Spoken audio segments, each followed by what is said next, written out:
서울 외곽의 어느 변두리 도시. 의사인 승훈이 환자들의 내시경 검사를 하고 있고 그 옆에서 간호조무사 미연이 그를 돕고 있습니다.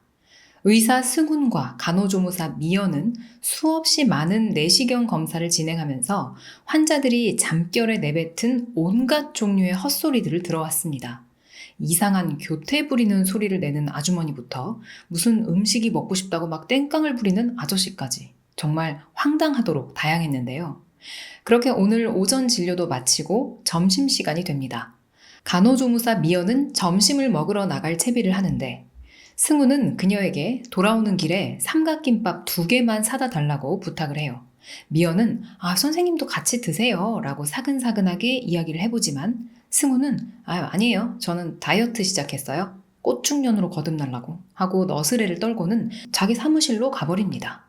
사실 승우는 지금 밥맛이 없을 만도 해요. 서울에서 병원을 운영하다가 빚에 쪼들려서 다 정리하고 이 변두리 병원에 취직을 해서 들어온 거였거든요.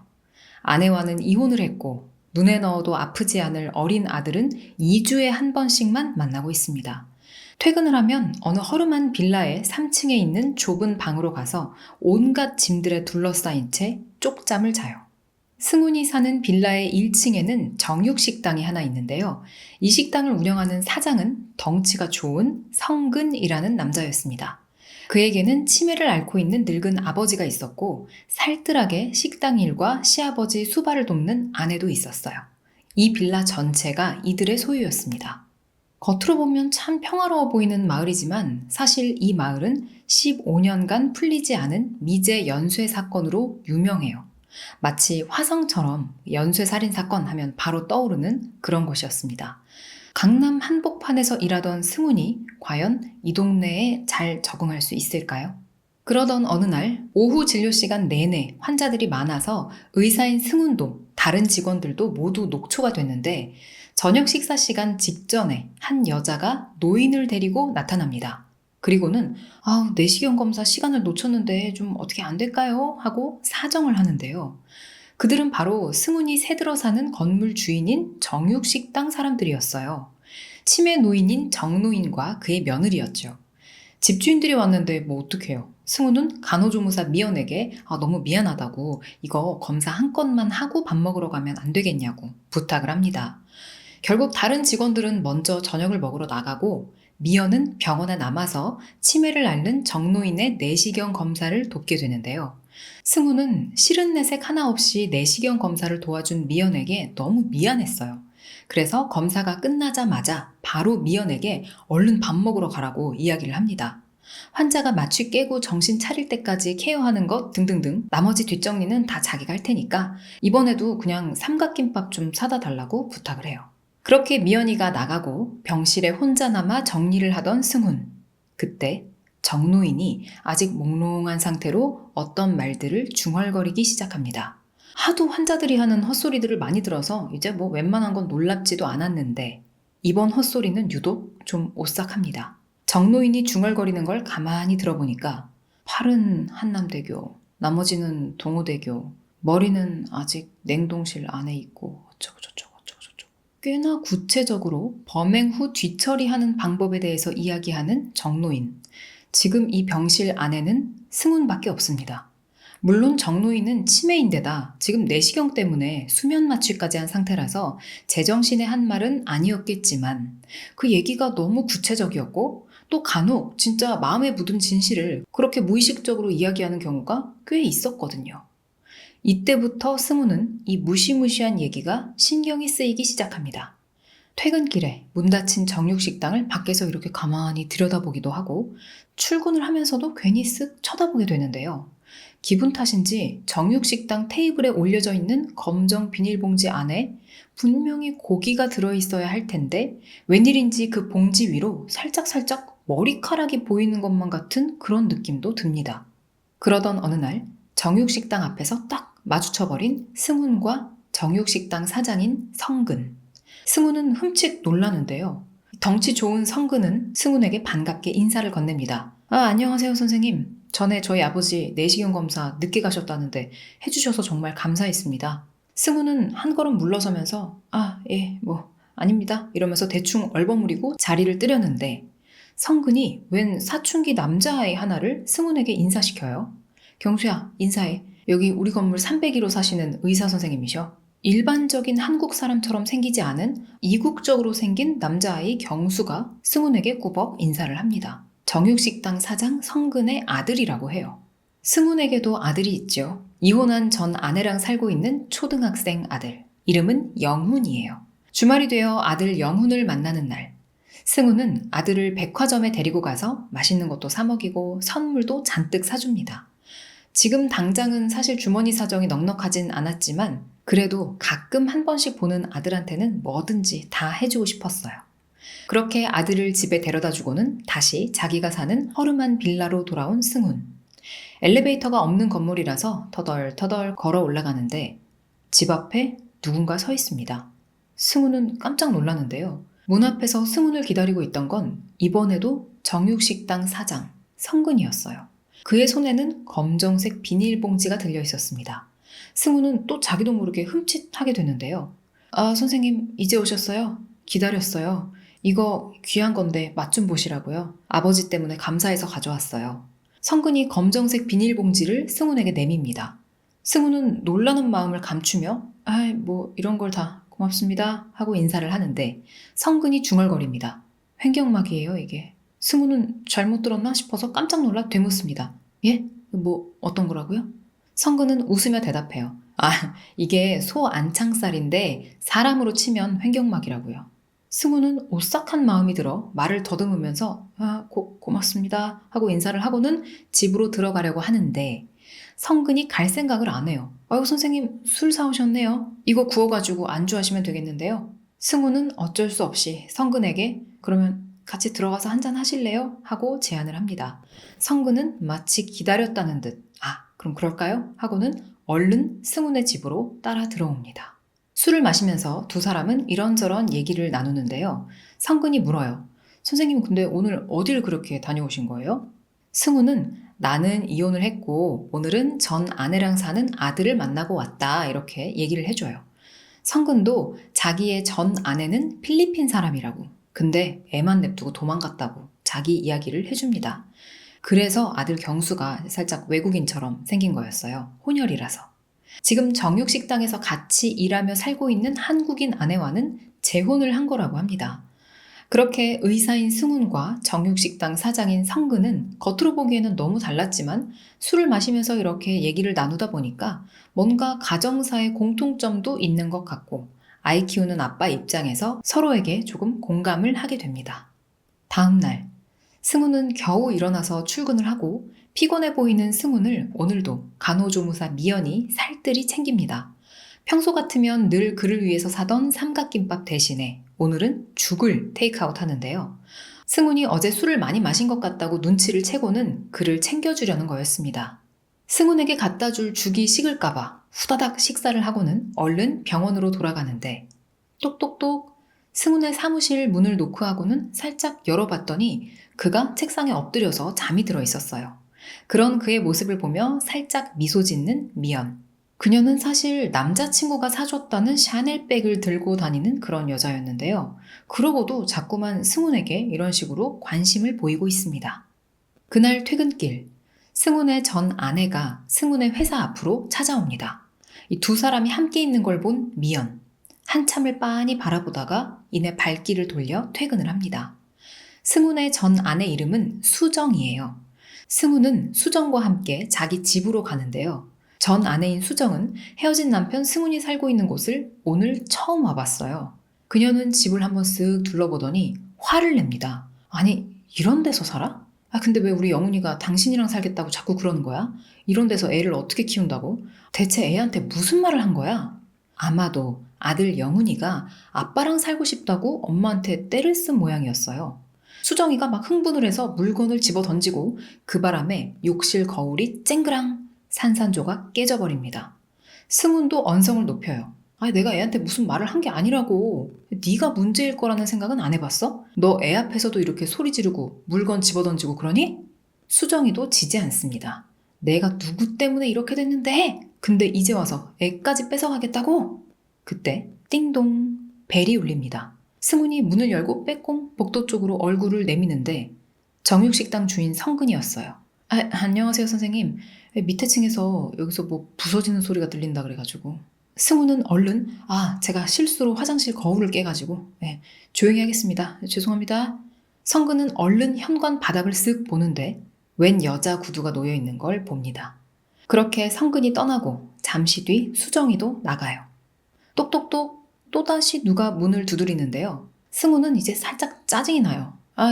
무슨 일이세요? 성근은 사람 좋은 웃음을 지으며 말합니다. 저희 지하실에 남은 거울이 하나 있어가지고 거울 깨지셨잖아요. 이거 달아드릴게요. 그는 나름대로 호의를 베풀려고 한 거였어요. 그렇게 두 사람은 그날 밤에도 함께 또 술을 마시게 됩니다. 이번엔 성근의 정육식당에서 같이 한 잔을 하게 되는데 사실 아직도 얼마 전 성근의 아버지 그 치매를 앓는 정노인이 한 얘기가 마음속에 찝찝하게 자리 잡고 있었던 승훈. 오늘은 정말로 거절을 하고 싶었는데 결국 그러지 못하고 또 성근과 마주 앉았습니다. 소주 1병, 2병, 4병, 6병 어마어마하게 마셔대는 두 사람. 승우는 점점 자세가 흐트러지고 테이블에 팔을 기대고 있다가 결국은 엎드려서 잠이 드는데요. 성근도 취한 듯 비틀비틀 일어나서 잠시 뭐 좀 가지러 자리를 비웁니다. 주변이 조용해지자 갑자기 눈을 탁 뜨는 승훈. 그는 취한 채로 주섬주섬 안경을 쓰고 비틀비틀 몸을 일으켜서는 갑자기 뭔가에 홀린 듯 이 정육식당의 냉동고 안으로 들어갑니다. 그리고는 뭔가를 찾는 듯이 막 이리저리 둘러보다가 어느 검정 비닐봉지를 발견하는데 정노인의 말이 떠오릅니다. 머리는 냉동고 안에. 그 순간 으악! 소리를 지르며 잠에서 깨어나는 승훈. 온몸에는 식은땀이 흐르고 있었어요. 대체 어디까지가 현실이고 어디까지가 꿈인지 분간도 안 되는 몽롱한 상태. 그때 승훈의 휴대폰으로 전화가 걸려옵니다. 병원에서 함께 일하는 간호조무사 미연이었어요. 승훈은 전화를 받고는 미연씨, 저 지금 가요. 미안. 오케이? 하고는 얼른 후다닥 뛰어나가서 출근을 합니다. 그렇게 출근을 했더니 오늘도 환자가 쫙 밀려 있었어요. 한창 대상포진 예방주사 시즌이라 일손이 부족할 지경이었습니다. 그런데 이 와중에 정노인이 또 며느리와 함께 병원에 왔어요.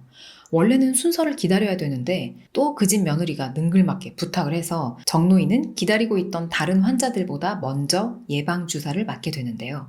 병원 로비에서 죽치고 기다리던 다른 환자들은 정노인을 보면서 막 쑥덕쑥덕 뒷담화를 하기 시작합니다. 저 영감 예전에 마누라가 갑자기 없어졌잖아. 그리고 저 집 아들 예전에 그 첫 번째 마누라 있지? 그 필리핀 여자 말이야. 그 여자도 그냥 사라졌다니까? 근데 아니 뭐 찾지도 않아. 그리고 이 쑥덕대는 이야기를 승훈도 듣게 되는데요. 정육식당 부자의 정체는 대체 뭘까요? 그날 밤 퇴근하고 집에 돌아와 침대로 픽 쓰러지는 승훈. 잠시 후 몸을 일으켜서 냉장고에서 물을 꺼내 마시다가 냉동실 문이 끼익 열리는데 그 안에 검정색 비닐봉지가 들어있었어요. 승훈은 깜짝 놀라서 손에서 물통을 떨어뜨립니다. 정육식당 사장하고 술 마시던 날 대체 무슨 일이 있었던 거지? 승우는 집중해서 그날의 기억을 떠올려 보려고 하는데 가물가물합니다. 냉동고에서 머리가 든 비닐봉지를 봤던 것 같긴 한데 너무 놀라서 손에 들고 그냥 집으로 가져와 버렸던 걸까요? 승우는 그렇게 밤새 침대에 앉아서 냉동실만 노려보고 있습니다. 그러다 나를 꼴딱 새고 말아요. 그리고 이때부터 도저히 집에서 지낼 수가 없었던 승우는 병원 당직실에서 며칠 지내기로 합니다. 어느 날 밤 병원 근처 편의점에 들렀다가 다시 병원 당직실로 돌아가는 길. 어디서 퍽퍽 막 누군가 얻어맞는 소리가 들립니다. 골목 안쪽을 이렇게 봤더니 고등학생 남자아이 여럿이서 한 아이를 막 때리고 있었어요. 맞고 있던 아이는 정육식당 성근의 아들 경수였습니다. 승우는 어떻게 했을까요? 이놈의 새끼들 친구들 왜 괴롭혀? 하고 한 소리 했을까요? 아니요. 그냥 시선을 외면한 채 조용히 고개를 돌리고 가던 길을 가버립니다. 그렇게 씁쓸한 마음을 안고 불 꺼진 병원으로 돌아왔는데 어두운 사무실 안쪽에서 뭔가 달그닥 달그닥 거리는 소리가 납니다. 승훈이 살며시 문을 열고 안을 들여다봤더니 간호조무사 미연이가 뭔가를 가방에다가 막 급하게 쑤셔 넣고 있었어요. 바로 내시경 할 때 쓰는 수면 마취제였습니다. 승훈과 눈이 딱 마주친 미연, 소스라치게 놀라는데요. 그녀는 자기가 다신 안 그럴 테니까 제발 한 번만 봐달라고. 선생님이 불편하실 것 같으면 자기가 병원을 옮기든지 할 테니까 제발 원장 선생님한테 얘기하지 말아달라고 싹싹 빌기까지 합니다. 승우는 그녀의 가방을 바라보며 말해요. 이거 샤넬 가방 남자친구가 사준 거 아니죠? 이런 식으로 뒷돈 번 거죠? 됐고 오늘은 늦었으니까 일단 들어가요. 미연은 그렇게 터덜터덜 빈손으로 병원 문을 나섭니다. 이제는 당직실도 불편해져서 금방 다시 자기가 사는 빌라로 돌아와 버린 승훈. 그런데 1층 정육식당에 3일간 휴무라는 메모가 붙어 있었어요. 승훈은 정육식당 내부를 가만히 밖에서 이렇게 쳐다보다가 뭔가 또 소름 끼치고 무섭다는 생각이 들어서 얼른 집으로 가려고 하는데 선생님 이제 오세요?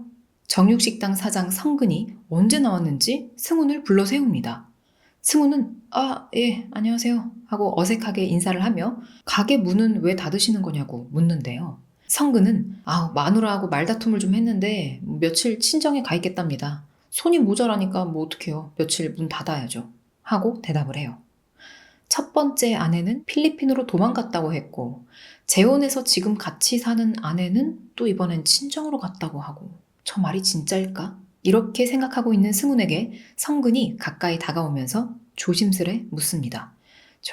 선생님, 며칠 전에 저희 가게에서 둘이 술 마셨던 날 말이에요. 그날 혹시 뭐 가져가신 거 없으신지. 성근이 말을 채 끝맺기도 전에 불안함에 떨고 있던 승훈은 불쑥 말을 자르며 쏘아붙입니다. 왜요? 뭐 없어진 게 있나요? 승훈의 까칠한 반응에 성근은 아니에요. 제가 뭐 착각했나 보다. 신경 쓰지 마세요. 올라가서 쉬세요. 라고 얼버무립니다. 검정색 비닐봉지 가져갔냐고 물어볼까봐 잔뜩 쫄아있던 승우는 서둘러 계단을 올라가려고 합니다. 그런데 성근이 또 말을 걸어요. 아니 근데 선생님, 그 며칠 전에 오셨던 여자분 있잖아요. 집에 잘 들어가셨대요?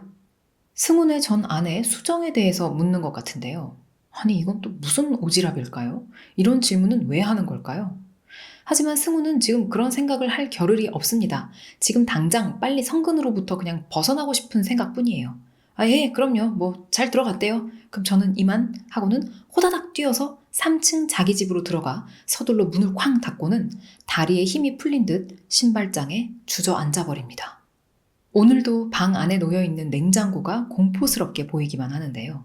냉동실 문을 열어볼까 말까 그 앞에 서서 한참을 서성거리는 승훈. 중간에 술에도 많이 취했었고 꿈도 꿨었고 본인도 지금 막 혼동이 되는 상태라서 차마 무서워서 열어보질 못하고 있는 겁니다. 그때 쿵쿵쿵 누군가 그의 집 문을 두드리는데요.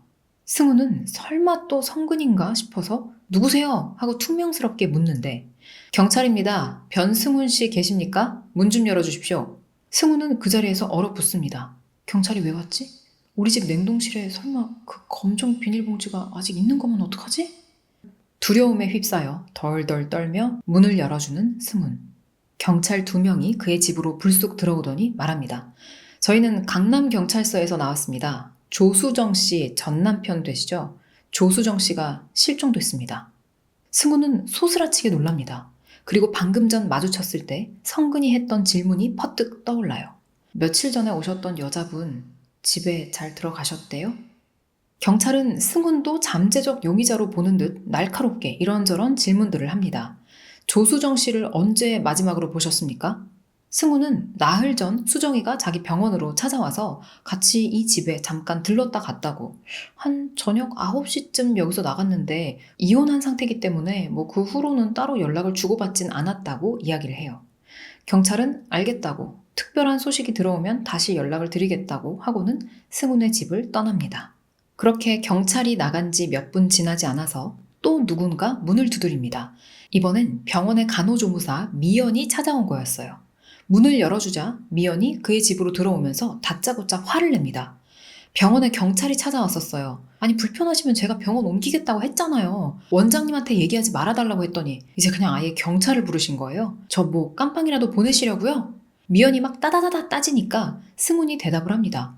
아니 이거 미연 씨하고는 전혀 상관이 없는 일이에요. 제 개인적인 집안일 때문에 그런 거예요. 근데 경찰이 병원으로는 언제 왔었는데요? 뭐라고 하던가요? 승훈이 상황을 설명하면서 묻자 미연은 조금 누그러진 말투로 대답을 합니다. 아, 그런 거구나. 경찰들 오늘 선생님 퇴근하시고 바로 왔었어요. 병원에 안 계신다고 퇴근하셨다고 하니까 집으로 가보시겠다고 하더라고요. 승우는 미연에게 안심하라는 듯 솔직하게 자기 사정을 이야기해 줍니다. 사실은 애엄마가 실종이 됐어요. 미연은 깜짝 놀랍니다. 아, 그 혹시 며칠 전에 병원 앞으로 찾아오셨던 그 여자분?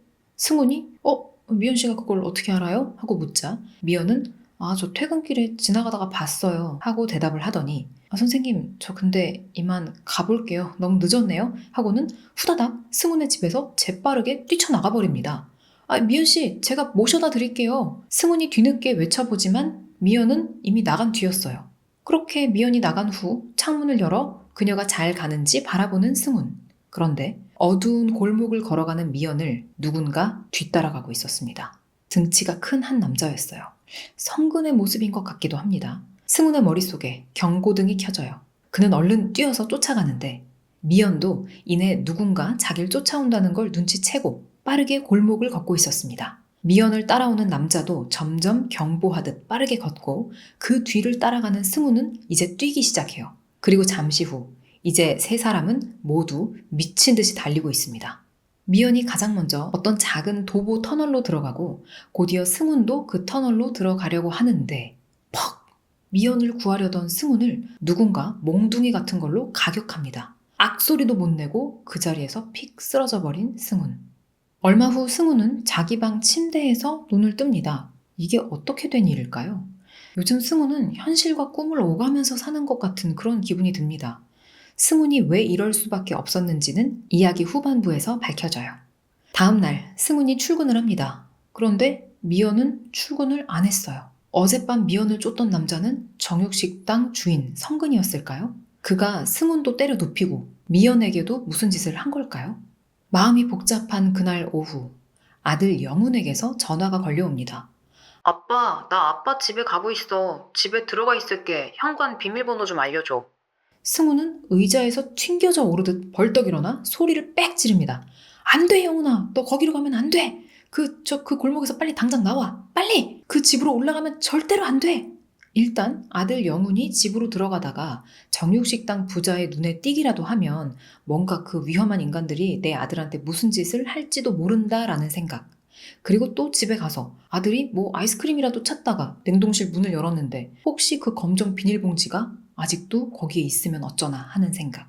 뭐 이런 생각들 때문에 승우는 막 휴대폰에다 대고 아들한테 고래고래 소리를 지릅니다. 영훈아, 일단 주변에 택시가 보이면 택시를 타. 근데 거기에 택시가 아마 없을 거야. 그러면 그 버스 정류장으로 가서 120번 버스를 타고 시범단지 정류장에서 내리는 거야. 알았어? 할 수 있지? 버스 타면 아빠한테 꼭 전화해야 된다. 아들 영훈은 알겠다고 야무지게 대답을 하고는 버스 정류장에서 버스를 기다리는데 그 앞으로 트럭 한 대가 쓱 나타납니다. 성근의 트럭이었어요. 성근이 창문을 내리고 영훈이에게 뭐라고 얘기를 하자 영훈이 홀딱 트럭 조수석에 올라탑니다. 그렇게 승훈의 아들 영훈을 태운 성근의 트럭이 붕 출발하는데요. 승훈은 계속 아들 영훈에게 전화를 걸어보지만 전화를 받질 않습니다. 그렇게 미친 듯이 전화를 2통, 3통, 5통, 10통 정도 했을 때 드디어 전화를 받는데요. 아들 영훈이가 아니라 성근의 목소리였어요. 여보세요? 예, 선생님. 그런데 승훈이 무슨 말을 하기도 전에 전화는 툭 끊어져 버립니다. 승훈은 이제 거의 이성을 잃기 일보 직전이에요. 그는 안절부절하면서 막 어쩔 줄 몰라 하다가 결국 병원을 뛰쳐나와 택시를 타고 집 쪽으로 갑니다. 승훈은 병원에서 메스를 들고 나왔어요. 유일하게 자기가 가장 잘 다룰 수 있는 무기였습니다. 택시에서 내려 정육식당을 이렇게 보는데 문이 닫혀 있어요. 승우는 얼른 계단을 2칸, 3칸씩 뛰어서 집 문 앞에 도착합니다. 그리고는 문을 열고 안으로 달려 들어가는데 승훈의 집 안에서 으악! 퍽퍽! 콱! 막 이런 소리가 흘러나와요. 그리고 잠시 후 손에 피 칠갑을 한 승훈이 집에서 뛰쳐나옵니다. 아들 영훈이는 없었어요. 그렇게 승훈은 미친 듯이 어디론가 도망치기 시작합니다. 잠시 후 또 다른 남자가 눈에 메스가 꽂힌 채 기어 나오는데요. 그런데 그 남자는 성근이 아니었습니다. 온몸에 커다란 문신을 한 남자. 이 남자는 또 누구인 걸까요? 승우는 어디론가 도망쳐서 잠시 몸을 숨기고 있습니다. 그러다 우연히 한 신문 기사를 보게 되는데 야산에서 시신 발견. 피해자는 강남에 거주하는 30대 여성. 현재 그녀의 남편 변모 씨 추적 중. 승우는 머리 그 검정색 비닐봉지에 든 머리 그거 찾아야 돼. 그게 증거야. 하고 중얼거립니다. 지금 억울하게 자신에게 쏠리고 있는 의심을 벗으려면 정육식당으로 다시 가서 그 결정적 증거를 찾아내야만 한다고 생각하기에 이르러요.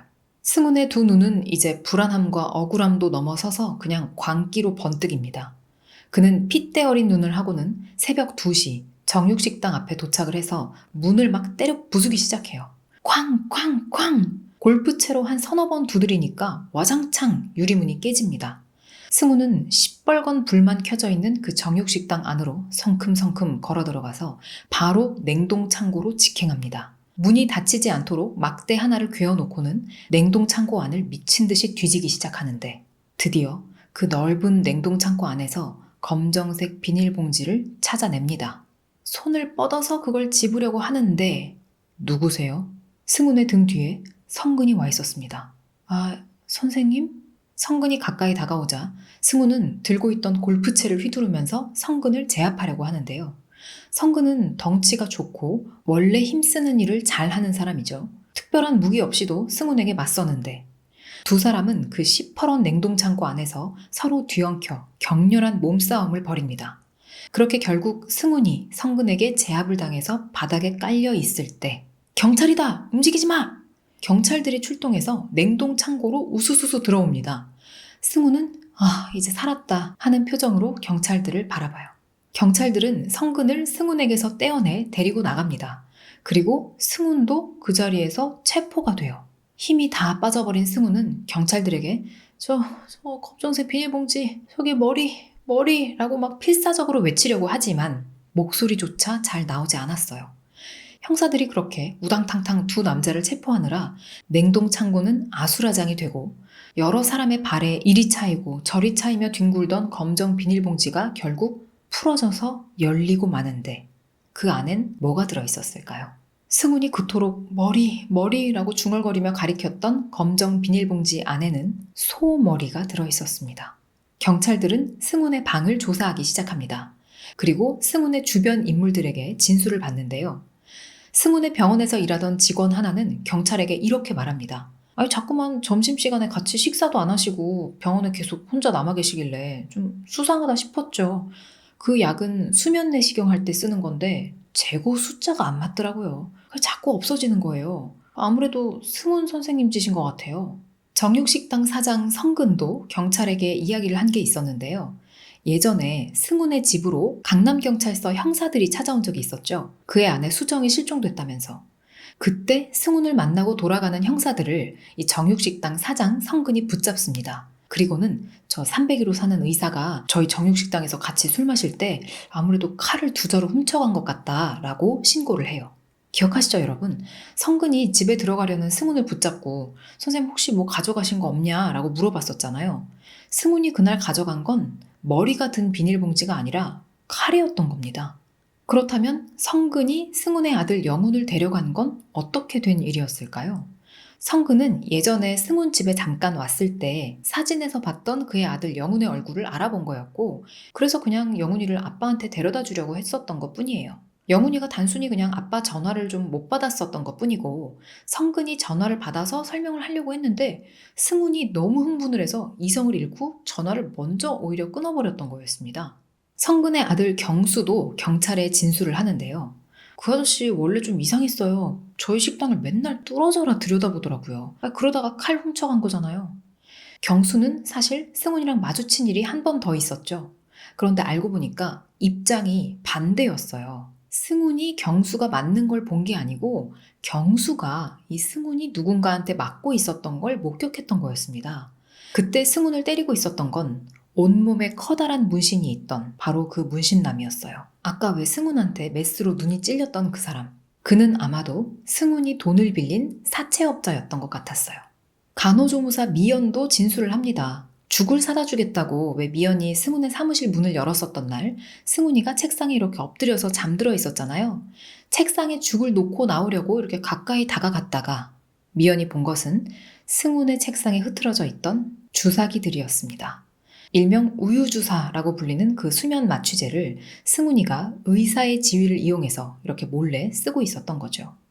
게다가 미연은 그날 그뿐만 아니라 승훈의 더 큰 비밀도 알게 됩니다.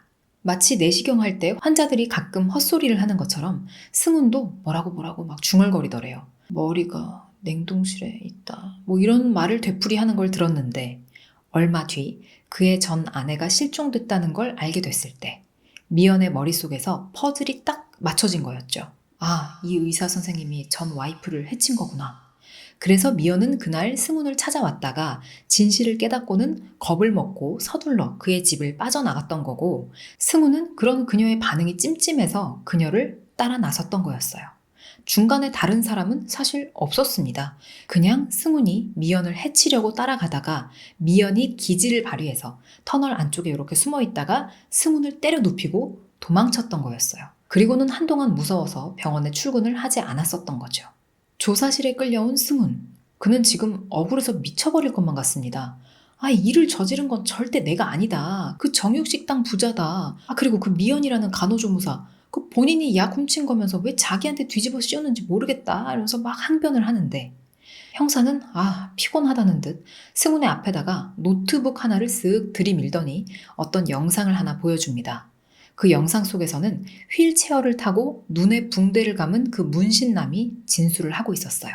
이 문신남은 사채업을 하는 사람이 맞는데 정확히 말하면 배정자라는 50대 여성 사채업자의 심부름꾼이자 매니저 같은 역할을 하는 남자였습니다. 경제 사정이 어려워진 승우는 배정자에게 약 2억 원에 달하는 사채를 빌렸었는데 이자를 제때 잘 못 갚았다고 해요.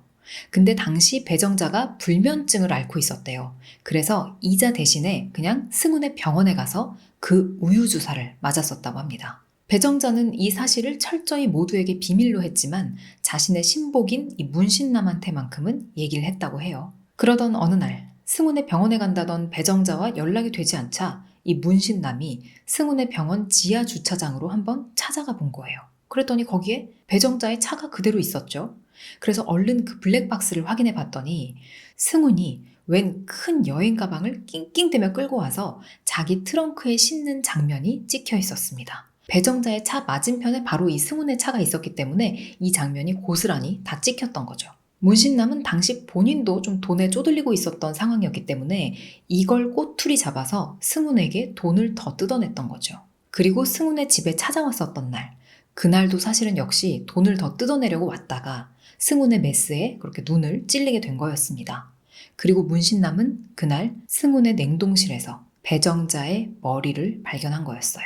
그럼 승훈의 아내 수정은 어떻게 된 걸까요? 그날의 진실은 대체 무엇일까요? 경찰들은 승훈의 집으로 찾아온 수정과 대화를 나누다가 승훈이 환각을 보게 되면서 수정과 배정자의 얼굴을 착각해 결국 자기 전 아내마저도 승훈이 죽인 거라고 결론을 내리고 그렇게 수사를 종결짓습니다. 뉴스에서는 용의자가 검거됐다는 소식이 흘러나옵니다. 승훈은 사채업자 배정자와 자신의 전 아내를 죽인 범인으로, 그리고 지난 15년간 이 동네를 떠들썩하게 했던 미제 연쇄 사건의 범인으로 보도되고 있었어요. 그리고 이 뉴스를 정육식당에서 아들 성근과 아버지 정노인이 가만히 보고 있습니다. 성근이 아버지한테 목소리를 낮춰 말해요. 아버지, 이 사건 때문에 이제 이 동네 떠들썩해져가지고 CCTV 다 달았어요. 이제 진짜 조심하셔야 된단 말입니다. 이게 무슨 뜻일까요? 사실 승훈의 아내 수정을 죽인 건 정노인이었습니다. 이 정노인이 바로 젊은 시절부터 이 지역에서 15년 동안 범죄를 저질러 왔었던 진범이었어요. 그래서 그 내시경 하면서 승훈 앞에서 범행에 대한 얘기를 모르고 했었던 거였죠.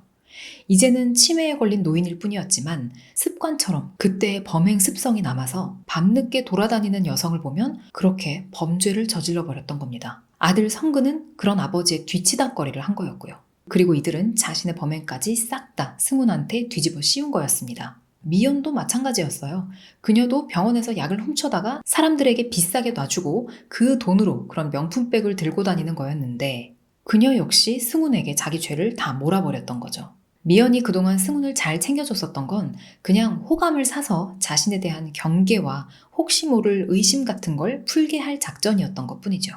승우는 자기 아내 수정을 죽이지도 않았고 연쇄살인범도 아니었지만 사실은 약물 중독자인 건 맞고 배정자를 죽인 것도 맞는 것 같습니다. 자, 이렇게 모두가 더럽고 추악한 비밀을 갖고 있었으며 벌은 승훈만 받게 된 채 영화는 끝이 납니다. 오늘의 영화는 해빙이었습니다. 여러분, 오늘 배경이 좀 허전하죠? 제가 며칠 전에 이사를 했습니다. 또 배경 꾸미고 집 정리하고 하는데 시간이 좀 오래 걸릴 것 같아서 일단은 그냥 찍는 게 좋을 것 같다고 판단을 했습니다. 그래서 이렇게 심심한 벽 앞에서 오늘은 찍게 되었어요. 괜찮으셨어야 할 텐데요. 아무튼 오늘 영상도 끝까지 봐주셔서 정말 고맙습니다. 안녕!